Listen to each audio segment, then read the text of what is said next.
Bien, commençons par importer une image. Dans Illustrator, on va simplement importer le logo que l'on va positionner au centre. C'est le seul élément qui sera identique à tous les cubes, puisque le logo doit être positionné au centre de votre image avec votre nom et votre prénom.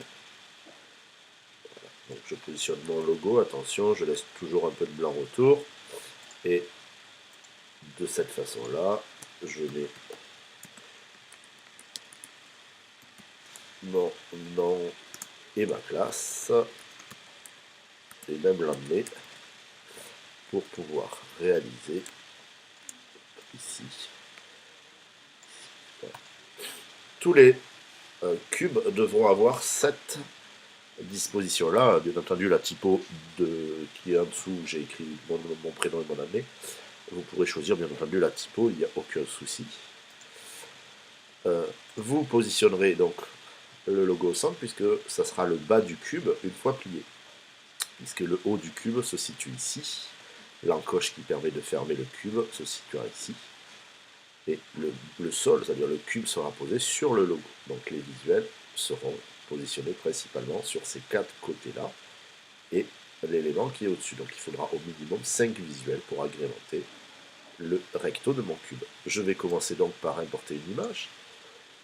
Pour l'exercice, j'importerai la première image que je trouve, et vous prendrez le thème qui vous va. Je voudrais positionner mon image ici, par exemple.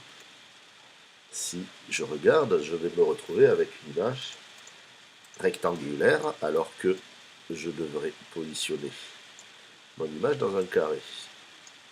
Illustrator ne permet pas, comme InDesign, de pouvoir rétrécir ici, et vous avez bien vu que je déforme mon image. Mon image est entièrement déformée, c'est proscrit, il ne faut surtout pas le faire. Pour cela, nous allons créer ce que l'on appelle un masque d'écrêtage. Le masque d'écrêtage est un élément vectoriel que nous avons créé au préalable qui va indiquer à Illustrator la zone dans laquelle je veux positionner mon image.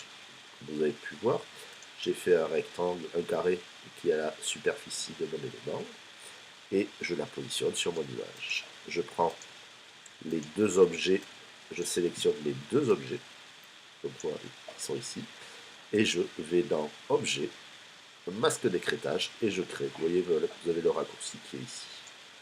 Et automatiquement, mon image est intégrée dans le carré, et comme vous pouvez voir, quand je la sélectionne, si je fais un double clic tout simplement, je suis passé dans écrêter le groupe, et je peux repositionner mon image comme je le souhaite, et je me retrouve exactement comme dans InDesign, dans lequel je peux positionner mon objet. Une fois mon objet fait, je clique sur la flèche et je reviens sur le mode création, où j'appuie simplement sur échappe et je positionne mon objet ici. Au préalable, bien entendu, si vous voulez modifier l'image, n'hésitez pas à aller sur Photoshop pour modifier les images, les couleurs, par exemple comme cet élément qui est ici. Donc j'ai posé ma première image.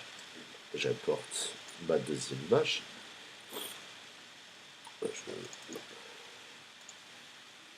Bien entendu, c'est un rectangle, mais ça marche aussi sur tous les éléments vectoriels que je peux créer. Vous voyez, si je fais un élément comme ça, je peux importer mon image.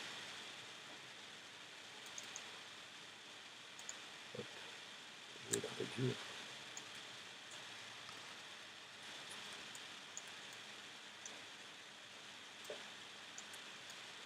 Et j'importe mon image sur tout élément vectoriel.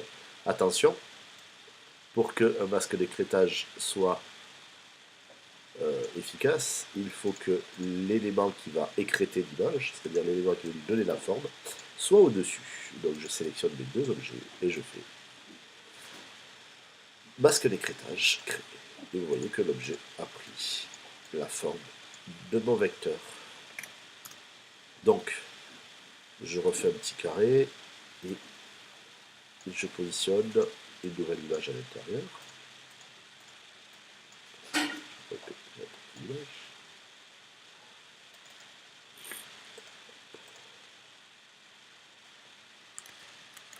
Celle-là n'est pas très jolie, je vais apporter directement une image plus grande, voilà. Et je vais l'écréter à nouveau. Donc je dispose mon élément au-dessus, comme une plante, et je fais un écrétage. Et je le positionne pour voir le jeune homme, c'est quand même plus joli. Voilà. Attention à pas ça. J'appuie sur échappe, je passe directement au mode réalisation. Je ne pose surtout pas mon image comme ça, puisque je vous rappelle que le cube, le bas du cube est ici. Donc toutes mes images devront être orientées avec le sol étant sur la ligne du cube. Donc toutes mes images devront tourner autour du cube. Comme cet exercice-là, on voit bien que le bas de mes images sont positionnés sur le bas de ce cube. Donc pensez bien à positionner toutes vos images de cette façon-là. Dernier élément, les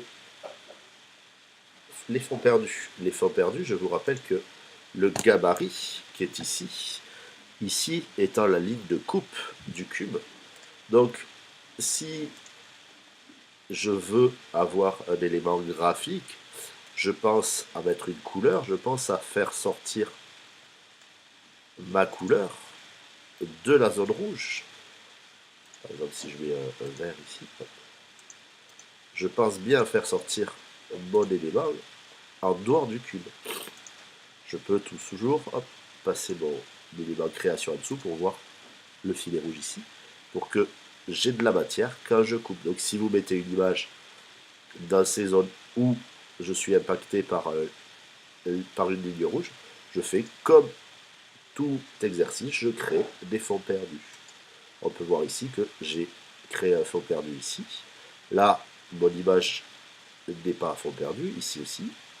Là, oui. Et vu que j'ai donné une couleur à l'intérieur de mon cube, je suis obligé de faire dépasser mon cube sur la totalité de ma découpe rouge. Je pense bien à faire mes fonds perdus, sinon je vais me retrouver avec une ligne blanche, légère ligne blanche de découpe. Fond perdu, comme sur tous les éléments.